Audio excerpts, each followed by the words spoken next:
Bienvenido, bienvenida a Lecciones de Vida. Durante los próximos 3 meses estaremos estudiando los libros de Filipenses y Colosenses bajo el lema Unir el cielo y la tierra. Cristo como centro de estos 2 libros. Pablo enfrentó muchas pruebas y tribulaciones mientras difundía el mensaje de salvación de Dios. Aparte de Jesús, pocos han soportado tanto sufrimiento como Pablo por causa del Evangelio. Su lista de dificultades merece nuestra cuidadosa consideración y reflexión. Y estas dificultades incluyen, pero no se limitan a tribulación, angustia, persecución, hambre, sed, desnudez, espada, azotes, falta de hogar, insultos, abundancia de calumnias, perplejidades, privaciones, tumultos, dolores de parto, insomnio, ayunos, castigo, dolor, la pobreza, la humillación, lapidaciones, naufragios, y qué decir de los viajes frecuentes y situaciones que amenazaron su vida de diversas formas, ya sea por ríos, como dice él, por ladrones, tanto entre su propio pueblo como los de los gentiles, o en la ciudad, o en el desierto, en el mar, etc. La lista es larga. Así que los sufrimientos de Pablo también provienen de su trato con enfermedades y debilidades, junto con el desafío de cuidar de las iglesias. Obviamente, sus encarcelamientos tampoco pueden ignorarse. La vida de Pablo no fue nada fácil. Hay que respirar hondo para recitar la lista anterior sin pausa, ¿verdad? De hecho, esta carta a los filipenses y a los colosenses fueron escritas desde uno de los lugares más horripilantes del planeta, desde una cárcel oscura, bajo tierra, húmeda, maloliente en Roma, con apenas una abertura en el techo, la cárcel Mamertina. Y con frecuencia, muchos nos sentimos desanimados por cosas mucho menos importantes. Sin embargo, si la lista de sufrimientos de Pablo es impresionante, su confianza inquebrantable es aún más asombrosa. Dice, sin embargo, en todas estas cosas somos más que vencedores por medio de aquel que nos amó. Así que, amados, la lección de hoy se centra en 2 temas principales. Número 1, los sufrimientos de Pablo por causa del Evangelio, en particular sus encarcelamientos. Y número 2, las estrategias de Pablo para predicar el Evangelio con la mayor eficacia posible, incluso en circunstancias difíciles. Así que te invito a buscar en tu Biblia en Filipenses capítulo 4, versículo 4, y en un momento profundizaremos en el tema perseguidos, pero no olvidados.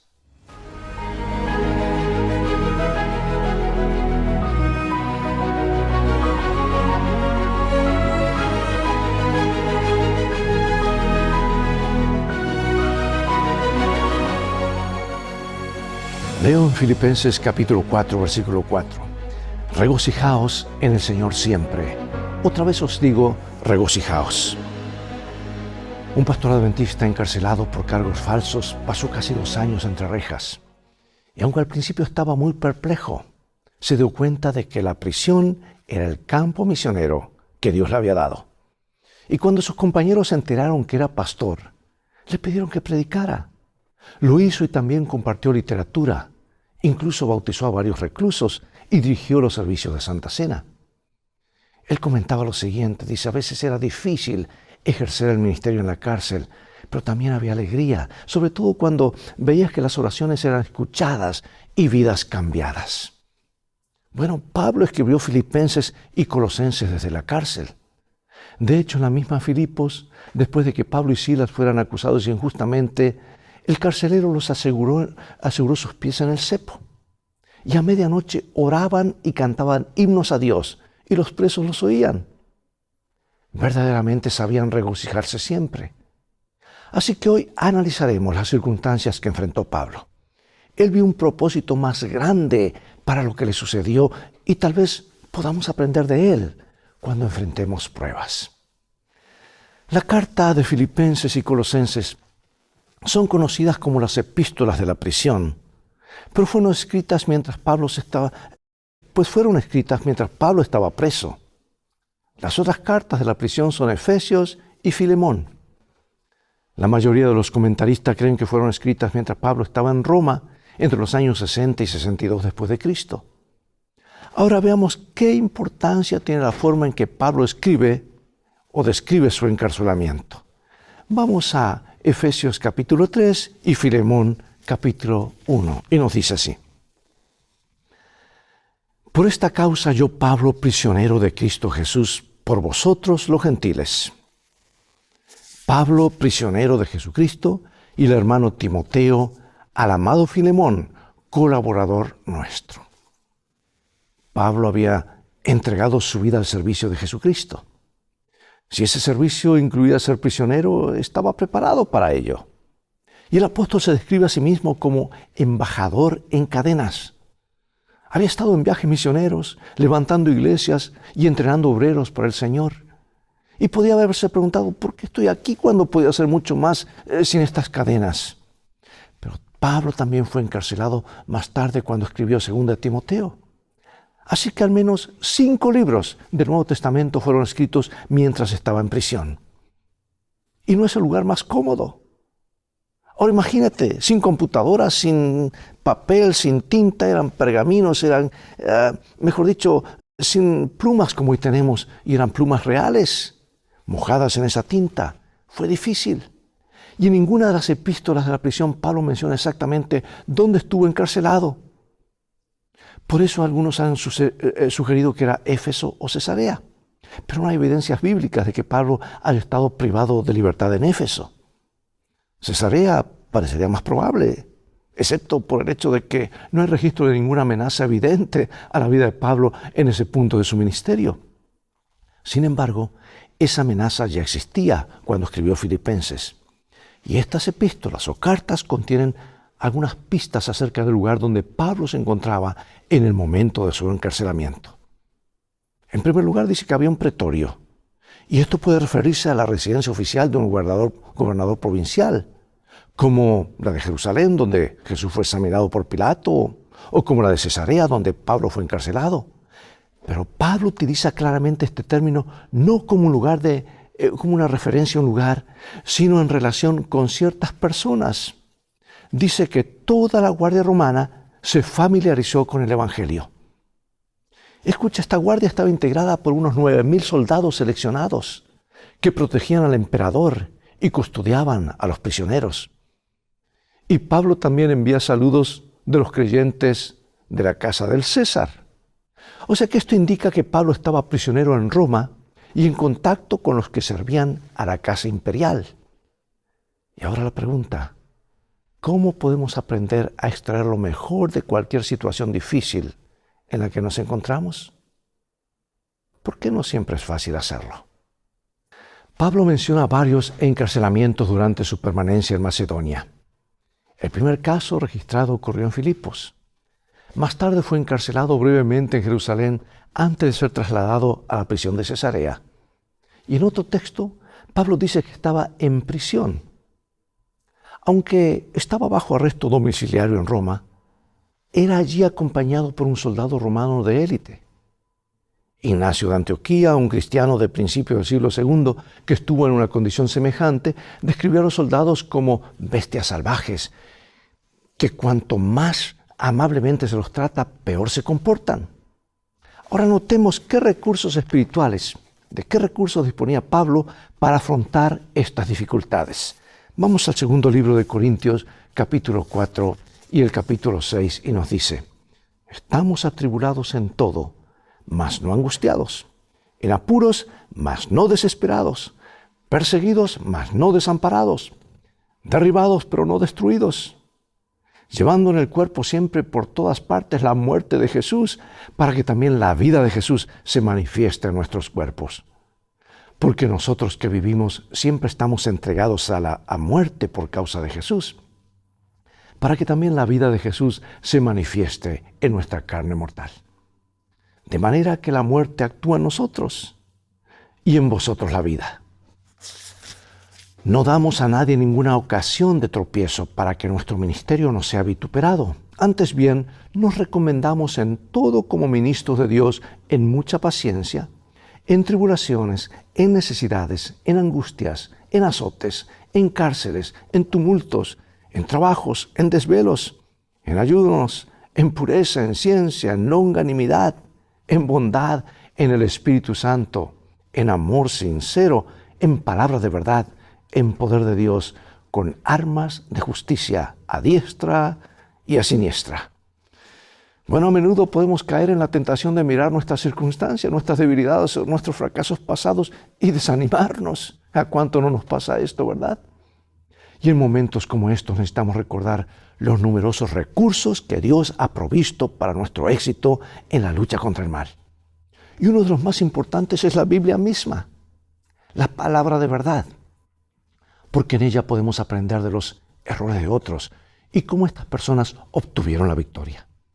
Y además, el Espíritu Santo, como comenta Ellen White, aquí en este libro maravilloso, El deseado de todas las gentes, dice así: haz eficaz lo que ha sido realizado por el Redentor del mundo. Por medio del Espíritu es purificado el corazón. El creyente llega a ser participante de la naturaleza divina a través del Espíritu. Cristo ha dado su Espíritu como poder divino para vencer todas las tendencias hacia el mal heredadas y cultivadas y para imprimir su propio carácter en su iglesia. ¡Qué hermosa promesa! Podemos vencer todas nuestras tendencias heredadas y cultivadas. Bueno, durante el segundo viaje misionero de Pablo, poco después de la incorporación de Timoteo al equipo, el Espíritu Santo les impidió continuar con su labor en Asia Menor. Entonces, durante una visión nocturna, Pablo vio a un hombre que le suplicaba: pasa a Macedonia y ayúdanos. Así que inmediatamente se dirigieron al puerto marítimo más cercano para partir desde allí a Macedonia. Y navegaron a Troas, a través del mar Egeo, hasta Neápolis, en el continente europeo. Pero en lugar de predicar allí, Pablo, Silas, Timoteo y Lucas, quienes se unieron a ellos en Troas, se dirigieron a Filipos. Y en su actividad evangelizadora, Pablo siempre pensó estratégicamente, porque Filipos era la principal ciudad de la provincia de Macedonia. De hecho, era una de las más honradas del Imperio Romano, pues se le había concedido el estatus de Italicum, o sea, derecho italiano, el título más honroso que se podía otorgar a una ciudad. Sus ciudadanos gozaban de los mismos privilegios que los de una ciudad situada en Italia, incluida la extensión del impuesto sobre bienes inmuebles y el impuesto sobre la renta de capitación que pagaban los ciudadanos romanos poseedores de cierto capital. Además, cualquiera que naciera en esa ciudad se convertía automáticamente en ciudadano romano. También era una parada importante en la vía Ignacia, la principal ruta terrestre que conectaba Roma con Oriente. Y el establecimiento de una importante presencia cristiana allí permitió que la iglesia de Filipos llevara el evangelio a muchas otras ciudades cercanas como Anfípolis, Apolonia, Tesalónica y Berea. Curiosamente, la lengua oficial de Filipos del siglo I era el latín, como lo demuestra el predominio de inscripciones en dicha lengua. En Filipenses 4:15, Pablo incluso se dirige a ellos con una palabra que suena latina, Philippesoi, al parecer en reconocimiento de su especial condición romana. Sin embargo, el griego era la lengua del mercado de los pueblos y ciudades de los alrededores, así como el medio de la difusión del Evangelio. Lucas describe cómo Pablo y su equipo se reunieron para orar junto al río. Allí estaba Lidia y su familia que se convirtieron. Y como mujer de negocios, porque vendía púrpura, había sido uno de los principales apoyos financieros en Filipo para el ministerio de Pablo. El tiempo que pasa Pablo y Silas, que pasaron allí por la cárcel, condujo a la conversión de otra familia, la familia entera, la familia del carcelero. Y el Espíritu Santo sabía que Filipo sería el puesto de avanzada para la expansión del Evangelio a través de Europa, aunque habría mucha persecución. Pero, por muy mala que sea, la persecución a veces, en determinadas circunstancias, puede permitir que el Evangelio llegue a personas que de otro modo no podrían ser alcanzadas. Ahora, no tenemos constancia de que Pablo visitara alguna vez Colosas, lo que nuevamente nos dice algo acerca de la eficacia de su estrategia evangelizadora. Fue Epafras, residente de Colosas, quien llevó el Evangelio a esa ciudad. Ahora, ¿cómo ocurrió su conversión? Lo más probable es que haya ocurrido cuando Pablo estuvo a mediados de la década del 50 en la cercana Éfeso, y todos los que habitaban en Asia pudieron oír la palabra del Señor. Allí Epafras posiblemente aceptó el mensaje. Ahora, nota que el libro Apocalipsis da testimonio de la gran difusión del Evangelio en esa zona. La explicación más plausible de este éxito, incluida su propagación en Colosas, es que fue el resultado de la labor de los conversos de Pablo, quienes escucharon por primera vez el mensaje en Éfeso, la ciudad más importante de Asia Menor y uno de los principales puertos. Epafras había escuchado la predicación de Pablo en Éfeso y, convertido en uno de sus colaboradores, llevó el Evangelio a su ciudad natal de Colosas. La ciudad estaba a unos 15 kilómetros al sureste de la Odisea. Está siendo excavada actualmente, ¿sabes? Por lo que sabemos menos de ella que de otras ciudades más importantes de la región. Sí sabemos que tenía una población judía numéricamente considerable de hasta unos 10.000 de ellos viviendo en esta zona de Frigia. Así lo dice el registro. Las monedas acuñadas en Colosas indican que sus habitantes adoraban, como en muchas ciudades romanas, a una variedad de dioses. Las prácticas paganas y las poderosas influencias culturales planteaban a los cristianos enormes desafíos, no solo para evangelizar la ciudad, sino también para mantenerse fieles a la fe pura del Evangelio. Otro cristiano prominente en Colosas fue Filemón, que pudo haberse convertido más o menos al mismo tiempo que Epafras.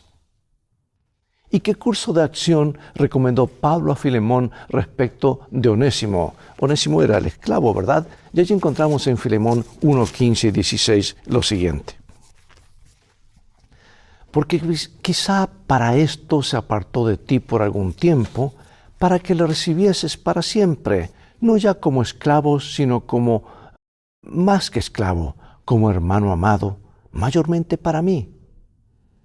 Pero cuanto más a ti, tanto en la carne como en el Señor.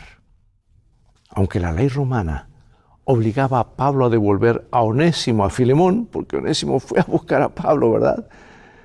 El apóstol apela al corazón y a la conciencia de Filemón como compañero creyente y lo insta a tratar a Onésimo como un hermano, no como un esclavo. Y allí tenemos que el apóstol Pablo era bien práctico en lo que hacía. Veamos ahora las iglesias de Filipos y Colosas. ¿Cómo son descritas? ¿Y qué significa esta descripción? Vamos a Filipenses 1 y Colosenses 1. Dice: Pablo y Timoteo, siervos de Jesucristo, a todos los santos en Cristo Jesús que están en Filipos, con los obispos y diáconos, gracia y paz a vosotros de Dios nuestro Padre y del Señor Jesucristo.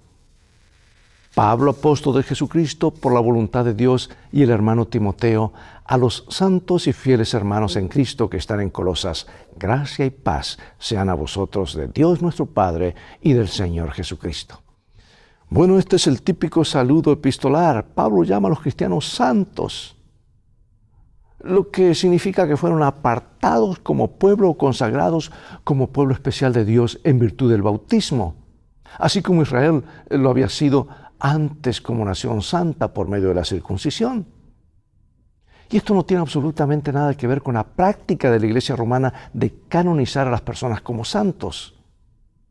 Ahora, también es interesante el paralelismo entre los saludos de estas dos epístolas, porque Pablo se refiere a obispos, que en griego quiere decir episcopos, literalmente supervisores, y diáconos en Filipos, y hermanos y santos fieles en Cristo en Colosas.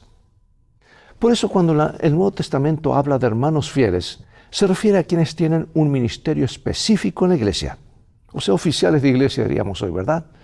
Por lo tanto, parece que Pablo se está dirigiendo no solo a los miembros de la iglesia en estas ciudades, sino también a sus líderes. La iglesia ya estaba organizada, y la referencia a cargos descritos más específicamente en otros lugares da testimonio de la existencia y la importancia de la organización desde el periodo más temprano de la iglesia. Formar colaboradores como Timoteo y Epafras y proveer para el liderazgo de las iglesias locales era una prioridad para Pablo, pues ello le permitía extender su alcance evangelizador. En otras palabras, había un enfoque estratégico, tanto para la evangelización como para la retención. ¿Sabes tú que nuestros pioneros adventistas siguieron el modelo neotestamentario de organización eclesiástica, como muestran muchos artículos de la Review and Herald de la década de 1850? De hecho, Jaime White dijo lo siguiente. Dijo él: el orden divino del Nuevo Testamento es suficiente para organizar la Iglesia de Cristo. Si se necesitara más, habría sido provisto por inspiración. Y mucho antes de que Pablo escribiera a estas iglesias, los apóstoles ya habían comenzado a establecer oficiales en las iglesias de Jerusalén, lo cual debería servir de modelo para las iglesias que se establecieran en muchos otros puntos, donde los mensajeros de la verdad trabajasen para ganar personas o conversos al Evangelio. Los Hechos de los Apóstoles. Sabemos que ese libro nos habla de los comienzos de la iglesia, y es bien sabido que Pablo utilizó a veces ayudantes literarios en la composición de sus epístolas. Pedía gente que les ayude a escribir. Tal vez tenía problemas de vista, no sé, o era difícil estar allí con cadenas escribiendo. Y Timoteo también es mencionado como asistente editorial en otros lugares. O sea que el hecho de que Pablo siga usando tácitamente el pronombre de primera persona singular yo en lugar de nosotros, demuestra que su autoridad apostólica respaldaba estas epístolas, que él estaba allí presente o estaba en el momento que fueron escritas por sus ayudantes o él mismo las escribió. Bueno, la siguiente cita es esclarecedora. Dice así: Dios los ha escogido para salvación mediante la santificación del Espíritu y la creencia en la verdad. Estén pues firmes. Si sirven a Dios, si sirven fielmente a Dios, encontrarán prejuicios y oposición, pero no se irriten cuando sufran injustamente. No tomen represalias. Mantengan firmes la integridad en Jesucristo. Pongan el rostro como un pedernal hacia el cielo. Dejen que otros hablen sus propias palabras y sigan su propio curso de acción. A ustedes les corresponde seguir adelante en la mansedumbre y la humildad de Cristo. Hagan su trabajo con firme propósito, con pureza de corazón, con todo su poder y fuerza, apoyándose en el brazo de Dios. Tal vez nunca conozcan la verdadera y excelsa naturaleza de su trabajo. El valor que ustedes tienen solo pueden medirlo por la vida dada para salvarlos. Para cada alma que está creciendo en Cristo, habrá tiempos de lucha y seria y prolongada, porque los poderes de las tinieblas están decididos a oponerse al camino del avance. Pero cuando buscamos la gracia en la cruz de Cristo, no podemos fracasar. La promesa del Redentor es: nunca te dejaré ni te desampararé. Yo estoy contigo todos los días, hasta el fin del mundo. Amados, hermosa cita, maravillosa. Pablo fue encarcelado varias veces, siempre injustamente. Pero se preguntó, ¿cómo puedes responder tú cuando te tratan injustamente? Ya sea en la iglesia o fuera de la iglesia. A veces nos duele más cuando ocurre dentro de la iglesia, ¿verdad? ¿Qué promesas bíblicas puede sugerir para hacer frente a esos momentos? Acerca de la persecución de los cristianos, Tertuliano, un líder de la iglesia primitiva, dijo: nos hacemos más numerosos cada vez que nos cosechan. La sangre de los cristianos es semilla. Predicar el Evangelio puede ser un desafío para muchos cristianos, especialmente cuando las normas sociales entran en conflicto con la palabra de Dios. A lo largo de los siglos, innumerables personas han enfrentado el sufrimiento, incluso la muerte, en el cumplimiento de su labor misionera. Y esta realidad fue cierta en los inicios de la misión cristiana y no será diferente al concluirla. Al continuar en la labor misionera y soportar los sufrimientos que conlleva, solo hay una fuerza que puede sostenernos, y es el amor de Cristo. Amados, la mayoría de los cristianos reconocemos los riesgos que implica seguir a Cristo, pero también debemos comprender la importancia fundamental de cumplir la comisión.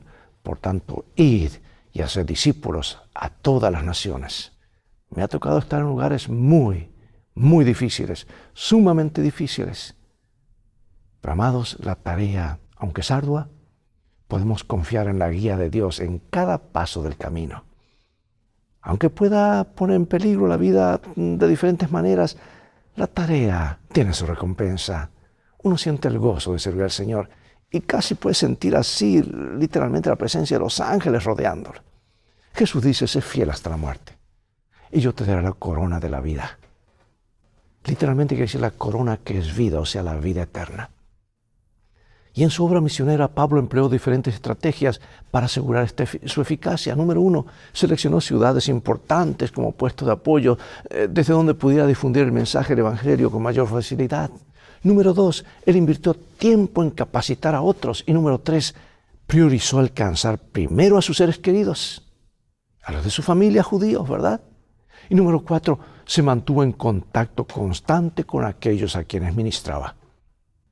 Debemos integrar todas estas estrategias en nuestra labor misionera. Y Pablo sabía que, si bien las estrategias son importantes, nunca pueden reemplazar la función del Espíritu Santo. Nunca debemos olvidar este punto vital. Dios nos ayude a ser testigos de Jesús en las buenas y en las malas. A medida que se acerca el tiempo final, las cosas irán poniéndose más y más difíciles. Pero Dios está con nosotros. Dios está con su pueblo. Oremos. Padre Celestial, gracias por esta lección, que es la introducción de estos viajes misioneros de Pablo, y vamos a estudiar estos libros de Filipenses y Colosenses. Queremos sacar lecciones prácticas para nuestras vidas. Y la que sacamos hoy es, Señor, ayúdanos a serte fieles, aún frente a la persecución. Sabemos cómo han de terminar las cosas, que nada ni nadie nos desanime. En el nombre de Jesús oramos. Amén. Bien, es todo el tiempo que tenemos por hoy. Llegó el momento de despedirnos. Será hasta el próximo programa de la serie Lecciones de Vida. Invita a otros a sintonizar este canal y transfórmate tú mismo en un canal de bendiciones. Dios te bendiga y recuerda, tú vales mucho para Jesús. Él te ama más de lo que puedes imaginar. Y en el viaje de la vida las cosas han de terminar bien si haces de la Biblia tu GPS y a Jesús como tu guía. Maranatá.